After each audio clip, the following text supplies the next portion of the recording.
வணக்கம். எதுவுமே சாப்பிட முடியல. ராத்திரி ஆச்சுன்னா நெஞ்சு எரிச்சல்ல தூங்க விடாம பண்ணுது. எதையாவது பிடிச்சத தின்பண்டங்களா பார்த்தா திங்கணும் போல ஆசை வந்தாலும் நெஞ்செரிச்சல் வந்துருமோன்னு பயந்துட்டு தொடரதே இல்லை. இந்த பிரச்சனையெல்லாம் வயசான காலத்தில் வரும். இப்போல்லாம் சின்ன வயசுலேயே வந்துடுறத. அதுக்கான மருந்துகளுக்கும் கூட நிறைய விளம்பரங்கள் வந்துக்கிட்டே இருக்கு. இந்த நெஞ்செரிச்சலை நிரந்தரமாக தீர்க்க முடியாதா அப்படிங்கிற கேள்விக்கு பிரம்ம முனியார் சரியான தீர்வை சொல்லித்தர்றார். பார்த்துட்டு வரலாமா?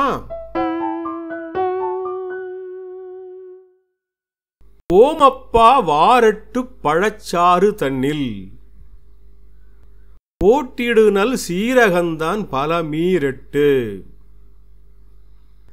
6 அல்லது ஒரு 8 பெரிய எலுமிச்சம்பழத்தை வாங்கிட்டு அதை வெட்டி ஒரு பாத்திரத்தில் சாறை மட்டும் எடுத்துட்டு அந்த சாற்றில் சீரகத்தை சுமாராக 200 கிராம் அளவுக்கு போட்டு நல்லா ஒரு சாமம் ஊற வச்சுட்டு அந்த சீரகத்தை எடுத்து வெயிலில் காய வைக்கணும்னு சொல்கிறார். நல்லா காஞ்சதும் எடுத்துட்டு கூடவே அதிமதுரம், வைபோகம், வைபோகம்னா லவங்க இலை, ஏலம், மிளகு, சன்னராஷ்டிரம்னா சித்தரத்தை, சுக்கு, வால்மிளகு, தாளிசபத்திரி, கிராம்பு இதையெல்லாம் தனித்தனியே 1/4 பலம், அதாவது சுமாராக ஒரு 5 கிராம் அளவுக்கு எடுத்துட்டு எல்லாத்தையும் சேர்த்து இடித்து தூளாக்கி, அதாவது எலுமிச்சம்பழ சாற்றில் ஊற வச்சு வெயிலில் காய வச்சு எடுத்திருக்கிற சீரகத்தோட மேலே சொன்ன பொருட்களை எல்லாம் சேர்த்து இடித்து தூளாக்கி துணியில் வடிகட்டி எடுத்துக்கணும்னு சொல்லிட்டு, கூட்டப்பா இஞ்சி ரச மாழா கொன்னு கூர்பனையின் கற்கண்டு பல மீரெட்டு. இஞ்சியை தட்டி சாறு எடுத்து 1 டம்ளர் அளவுக்கு எடுத்துட்டு கூடவே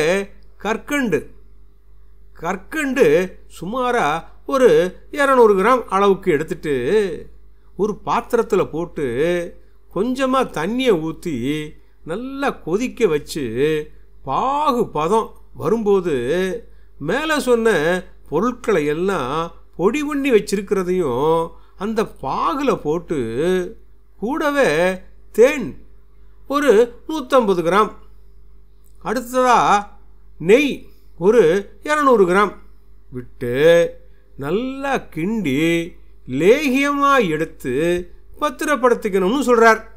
அந்த லேகியத்தில் ஒரு சின்ன உருண்டை அளவுக்கு இல்லை ஒரு சிறு ஸ்பூனில் எடுத்து காலையிலையும் சாயந்தரமுமா சாப்பிட்டு வந்தா கொடுமையாக எதையுமே சாப்பிட விடாமல் பண்ணுற இந்த நெஞ்செரிச்சல் தீரும்னு பிரம்ம முனியார் சொல்லித்தரார்.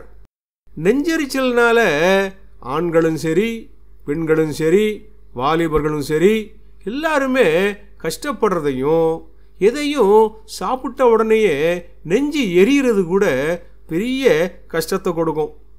இந்த காலத்தில் கடையில் கிடைக்கிற அவசரமாக கிடைக்கிற உணவு பண்டங்களை வேக வேகமாக சாப்பிட்டுட்டு வேலைக்கு போகணும் அப்படிங்கிற கட்டாயம் இருக்கிறதால எதையாவது சாப்பிடுவோம், எதையாவது ருசித்து சாப்பிடணும் அப்படின்னு நினைக்கிறப்போ சாப்பிட்ட பிறகு இந்த நெஞ்செரிச்சல் வந்துச்சுன்னா இவ்வளவு கஷ்டமாக இருக்கும்ன்றது நெஞ்செரிச்சல் வந்தவங்களுக்கு தான் தெரியும்.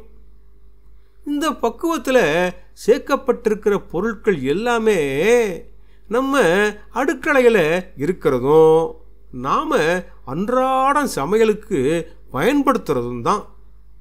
இந்த பொருட்களை வாங்கி இப்படி லேகியத்தை பக்குவமாக செய்து வச்சுக்கிட்டு சாப்பிட்டு வந்தா இதனால் பக்க விளைவுகள் எதுவுமே இல்லை.